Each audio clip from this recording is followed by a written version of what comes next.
Qual o papel da nossa pré-candidatura e qual o papel do Pará nesse jogo todo, tá? Vocês estão diante de um momento estranho sobre a própria história. Qual é o papel hoje do Pará perante o Brasil? Quem é o Pará? Vocês tiveram uma cópia no passado, certo? Houve um evento mundial onde eu lembro que quando eu comecei a falar mal do evento, fui muito xingado por algumas pessoas aqui do Pará. Ah, você tá querendo tirar o nosso protagonismo, você aí de São Paulo. Mas que protagonismo, cara? Eu não. Só tô falando, tô roubando. Não tô falando nada demais. E eu falei que o evento também é um evento em si que beneficiava ONGs que sabotam a agricultura brasileira. Gente que é inimigo da produção no Brasil. E não só da agricultura, tá? Vamos falar aqui, gente que não quer que a gente explore água na margem equatorial, explore petróleo na margem equatorial. Gente que não quer que a gente explore as nossas reservas minerais. Não, gente que não quer que a gente explore nem fosfato, nem potássio para a gente produzir aqui no Brasil fertilizante. Em resumo, é sabotadores. Então a gente vai, coloca um bando de sabotadores aqui no Pará. Esses sabotadores que sabotam acima de tudo o estado do Pará. Eles participam de um evento em que a elite corrupta do Pará, em conluio com a mulher do presidente da República, com a Janja, vamos ser bem claro, roubam a gente. E aí se você fala mal, você não quer dar protagonismo para o Pará. Em resumo, eu vi esse tipo de opinião. Só que mesmo aqui no Pará, a COP começou a ser questionada pelas pessoas e ela, tanto para o Barbário quanto para o Lula, ficou com gosto amargo. E foi muito bom que ficou com esse gosto amargo. Mostrou que as pessoas estavam tomando consciência dos problemas. E vamos lá, qual é o principal problema que envolve o Pará? O Pará até hoje é uma colônia. Vou repetir, o Pará, desde o período colonial, não se emancipou. O Brasil se emancipou de Portugal, mas o Pará permanece sendo uma colônia. E vou dar as características da colônia paraense aqui. Vocês, como uma colônia, veem seus recursos naturais serem extraídos recorrentemente. Vocês não se beneficiam dessa extração. Quem se beneficia dessa extração é uma elite local muito específica. Se eu for falar de maneira bem específica, eu posso falar da elite dos barbários, que estão há coisa de um século aqui. Veio lá da França, foi para o Maranhão, do Maranhão veio para cá, e aqui eles se estabeleceram, se alinharam a todos os projetos políticos que dominaram Brasília, ou o Rio de Janeiro, enquanto o Rio de Janeiro era a capital, e eram, vamos dizer, os feitores, os chefes da capitania. E como funciona isso? Eles se beneficiam do extrativismo local. Brasília se beneficia do extrativismo local. A população daqui não se beneficia e a população do resto do Brasil também não se beneficia. O resto do Brasil ainda paga a conta do Pará. O Pará, estranhamente, mesmo estado sendo um estado com riquezas, ele é um estado muito deficitário do ponto de vista da federação. Então a população pobre é sustentada por recursos que vêm de outros estados, enquanto a elite daqui, a elite em Brasília, se beneficiam disso tudo. Esse é o pacto que mantém aqui como uma colônia, uma velha colônia. Pessoas muito pobres, assistencialismo, ausência de uma dinâmica econômica suficientemente forte para emancipar as pessoas das cidades. Aqui, nesse sentido, há um tipo de vida que parece não acontecer. E aí esse afastamento se dá em vários termos. Por exemplo, vocês não têm conexão nem com o Amapá, precisa de avião para o Amapá, precisa de barco para o Amapá, nem com o resto do Brasil, porque a infraestrutura de estradas, ferrovias que seja, é sempre muito precária. Vocês produzem energia, mas a energia daqui, se bobear, é a mais cara ou uma das mais caras do Brasil. Então é tudo muito paradoxal. Aqui em Santarém, vocês têm 3% de esgoto e vocês têm 40% dos domicílios com fornecimento de água. Quando a gente olha isso, é tudo muito maluco, porque vocês estão sentados sobre o maior aquífero do mundo. Então vocês estão sentados jogando esgoto no aquífero, mas vocês estão sem água potável. E se vocês quiserem extrair água com poço, agora tem uma concessionária que aparentemente vai querer te cobrar uma taxa por você estar bebendo água. Esse é o tipo de modelo de sociedade em que vocês são tratados como animais ou como seres de segunda categoria. Só que o modelo de, vamos colocar aqui, o modelo de defesa que é criado pela elite local é o seguinte: todo mundo que efetuar uma crítica a isto está sendo contrário ao grande Pará, é preconceituoso, não quer que vocês tenham vamos botar aqui, o protagonismo, como eu ouvi falar tanto na época da COP. Não tire o nosso protagonismo. Isto é mentira. Isto é mentira pura e simples. Isso é só mentira. Nós temos que lidar e tratar dos problemas políticos do Pará, porque eles são essencialmente problemas brasileiros.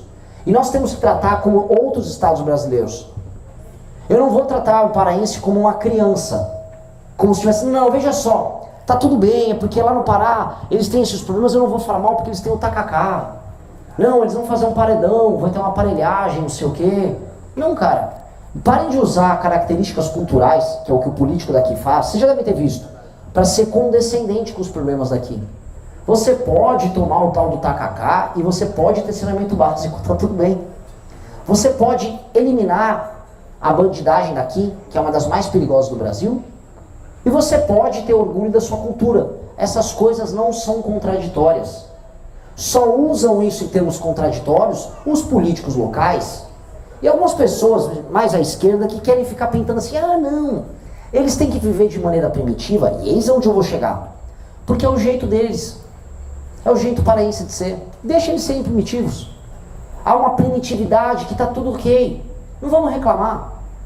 Porque enquanto eles mantêm o Estado em um estilo de vida primitivo, as elites vivem o oposto. Onde estava Helder Barbalho, Jader Barbalho, agora, 2 semanas atrás?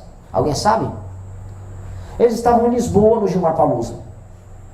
Lisboa não apresenta os índices educacionais que o Pará apresenta. Lisboa tem saneamento básico. Lisboa tem água potável. Você não vai ser assaltado quando você anda na rua em Lisboa.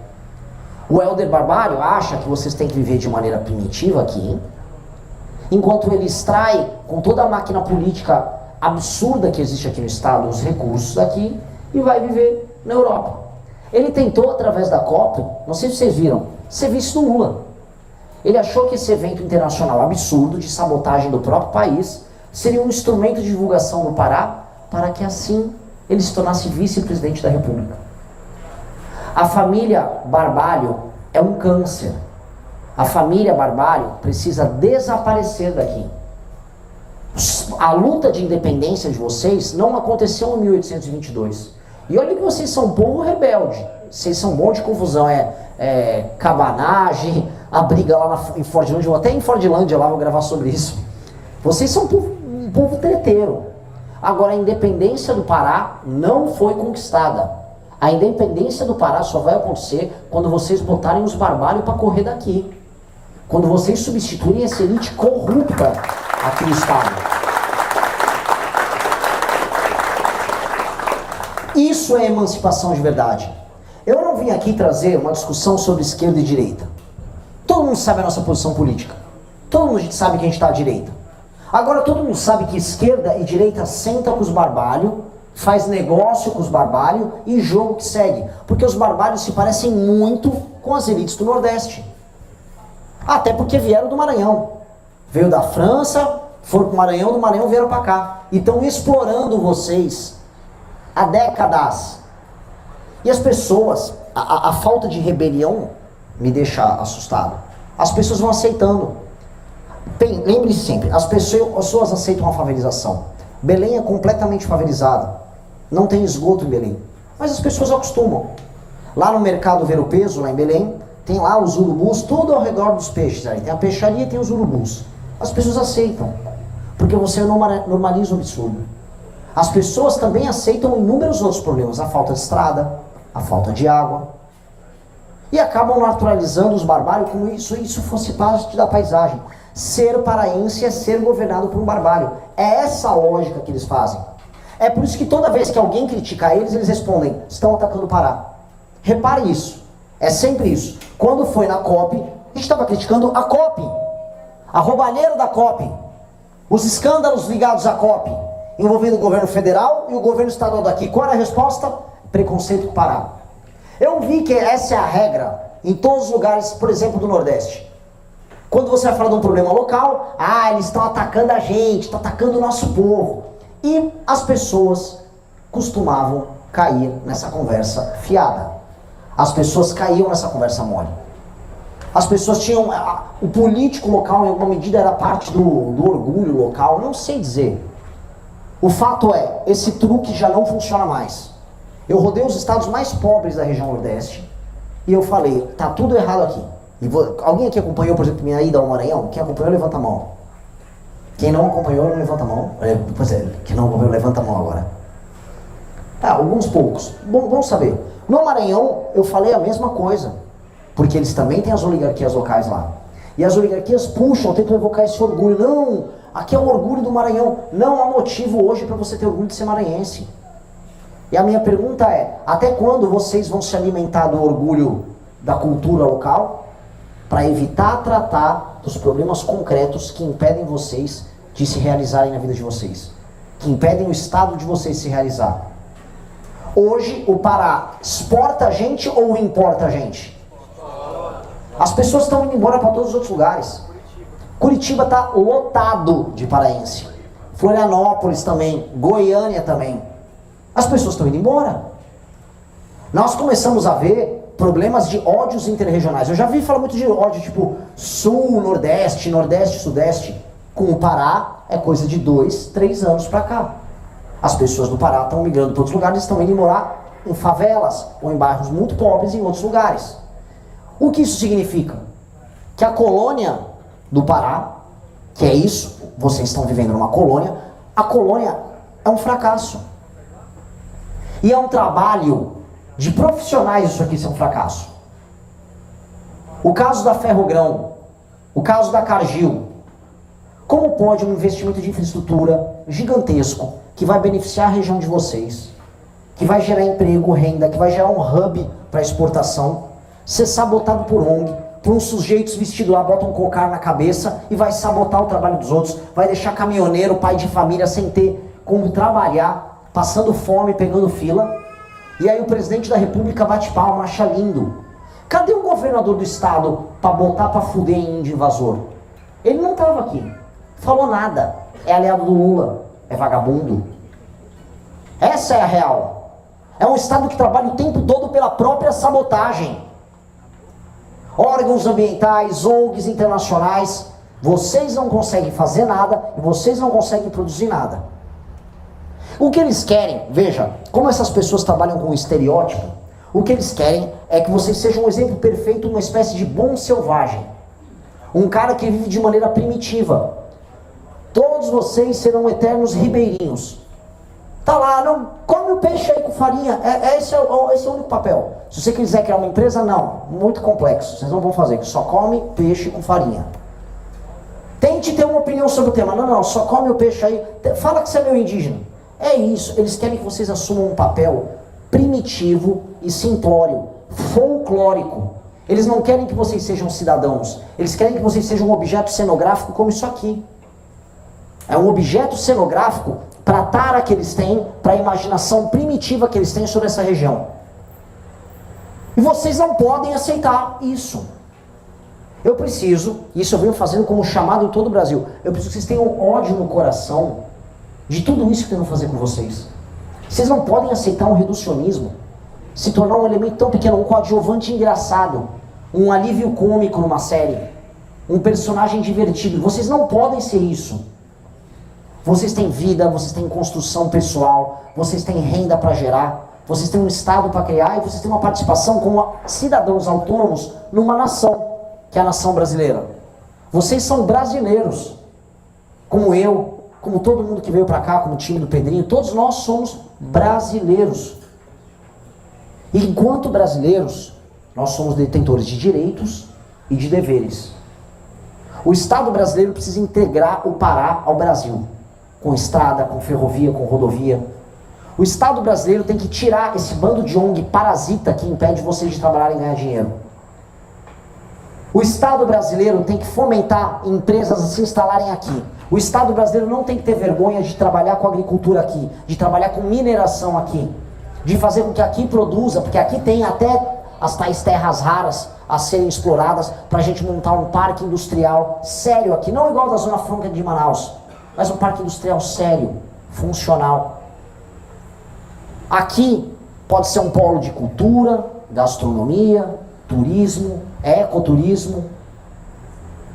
Aqui é para ser um dos lugares, parte da solução brasileira. Só que hoje, vocês são tratados como coitados. E isso não pode ser aceito, porque isso é um soco na autoestima de vocês. Vocês são colocados, eu me lembro ali na COP, aquela cena patética, quando teve uma procissão de bichos fantasiados, vocês viram aquilo? Então assim, qual era a demonstração ali, né? Tava supostamente o mundo, porque o mundo não foi pra COP, tá? Não tinha grandes autoridades, nada. Aí tinha uma procissão de pessoas com umas fantasias, tinha um homem boto andando, eu falei, o que esse cara vai aprontar? Né? Eu sei a lenda. E aí andando ali e tal, depois teve um incêndio, bem ilustrativo, teve um incêndio. E eu falava, como é que essas pessoas aceitam isso? Como é que aquilo não ofende eles? Porque eu, como alguém de São Paulo, me sinto ofendido quando tentam criar estereótipo de alguém de São Paulo, ou uma caricatura ridícula. E, em geral, a esquerda adora criticar, porque fala que caricaturas são preconceituosas, mas eles são os primeiros a lutarem para manter caricaturas. Eu volto a colocar, a caricatura que eles querem de vocês são de pessoas primitivas. Eles querem que vocês vivam uma vida primitiva. E na vida primitiva não tem saneamento básico. Na vida primitiva não tem fornecimento de água. Na vida primitiva vocês vão pegar doenças parasitárias e tá tudo bem.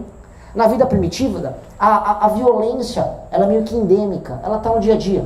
Na vida primitiva, você vai furar o pneu no buraco e a sua rua será esburacada.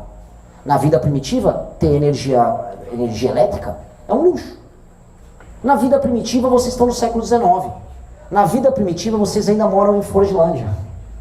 Esse é o mundo que tentam encaixar o Pará e, em última instância, a região norte do Brasil. Nós não vamos aceitar isso. Então, eu queria começar meu bate-papo com vocês nesses termos.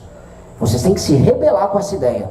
Isso tem que entrar na cabeça de vocês, vocês precisam falar com outras pessoas, e se vocês concordam com o que eu estou dizendo, isso tem que ser uma mensagem a se levar para todo paraense. Não deixe ninguém usar da sua cultura como uma mordaça, a sua cultura como uma prisão. É como se apontasse para um inglês e falasse da cultura medieval deles e falasse, pronto, inglês, fiquem na Idade Média. Vocês não gostam de andar a cavalo, cavaleiros com espadinhas e tal? Fique assim. O inglês não está fazendo nada disso. City London é uma das regiões, do ponto de vista financeiro, mais avançadas do mundo. Não aceita. Agora falar que o japonês tem que andar de samurai. Eles não estão andando de samurai. O Japão progride. E veja como progride. É tecnologia e tradição. Não é isso que nós temos que ter aqui? Tecnologia, desenvolvimento e não negar as tradições. Pelo contrário, usar elas com vantagem. Nunca como desculpa. Eu falo isso porque nós vamos rodar a imprensa aqui, nós vamos gravar vídeos aqui, e vocês sabem qual será a resposta de uma espécie de sentimento meio ufanista de ser paraense, tipo, olha o que ele está falando aqui, olha o que ele está falando. Tô mesmo, tô sim, e vou falar pra caralho, desculpa o termo aqui, desculpa o palavrão, vou falar porque tá errado, vou falar porque aceitar isso é submissão, vou falar porque eu não quero que vocês sejam colônia do Brasil. Vou falar porque vocês precisam acordar que não é aceitável que a resposta política do Pará para o Brasil seja sempre um barbalho. Nós temos que falar sobre isso. E nós temos um partido político agora, e a bandeira dele está aqui, para ser a ferramenta para vocês terem candidatos, para que vocês nunca mais fiquem na mão desses vagabundos na vida de vocês. Vocês têm que se emancipar. A rebelião de vocês começa agora. O Partido Missão é um instrumento de vocês. A minha pré-candidatura é um instrumento de vocês para construir isso. E é isso. Eu não estou vindo aqui, eu vou só apresentar programas de governo, tenho grandes projetos. Tenho sim grandes projetos. Mas eu tenho, antes de tudo, uma vontade. Eu só estou me movendo nessa história por raiva. É um misto de sonho, criatividade e raiva. É isso.